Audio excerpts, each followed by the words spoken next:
Okay, well, we can speak now to the BBC reporter Guney Yildiz, who joins us now to talk about this further. But first of all, Guney, this news breaking in the last few minutes, Turkey saying its air force has intercepted a Russian warplane that violated its airspace near the Syrian border. We know the foreign ministry in Ankara has summoned the Russian ambassador to issue a strong protest against this incident. And of course, those aircraft are engaged in the Syrian conflict on the side of President Bashar Assad. What are you hearing from Turkey? Yes, this area, I mean, the Russian fighter jets were intercepted in areas south of Hatay province, which borders northwestern Syria. And this is an area where Turkey, the Syrian Islamist groups such as Ahrar al-Sham operates, which is supported by Turkey.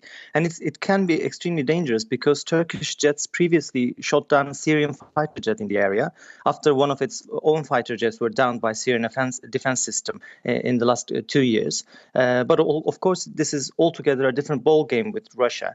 But President Erdogan visited Moscow earlier last week, and after his visit, he made a U-turn about his position regarding the future of President Assad in Syria. But also, he said Russian planes bombing Syrian soil is unacceptable for Turkey. So he was quite harsh on his discourse. This shows Russia is not shy away from bombing or carrying out reconnaissance missions on groups supported by Turkey near Turkish border as well. And tough talking from the foreign ministry in Ankara, summoning the Russian ambassador to talk this one through. What will be said in that meeting? I mean, what action will be taken if this continues to happen, do you think? Well, as I said, Turkey downed the Syrian air jet, but it is completely a different ballgame. It will be extremely dangerous for Turkey to shoot down a Russian fighter jet, which are more advanced, obviously, than the Syrian jets. And up until now, we haven't seen Turkey calling off a bluff from Russia on Syrian soil. It's clear that Turkey is not on the same page with Western countries such as US-led coalition on IS and on Syria. But it's increasingly the case that Turkey is also not on the same page with obviously conflicting interests with Russia, as well as Iran, as well as Assad regime. So Turkey is not an easy foreign policy Turkey is carrying out vis-a-vis Syria. So that's the hugely complex side of things as far as the Syrian war goes, and who's on whose side, and how it is hugely complicating the situation on the ground there. Of course, the other complication of this is the migrant crisis. And when President Erdogan is in Europe for this meeting in Brussels later, he's going to be calling for help. 2 million extra people have come into Turkey since the Syrian crisis began in 2011. So he'll be wanting help from that. What specifically do you know he's going to be asking for? First of all, the EU is going to negotiate for a tighter patrol on Turkey's coastline and southern border, and even wants to involve themselves via Frontex, EU's external border agency there. And they also ask for a crackdown on human traffickers in Turkey.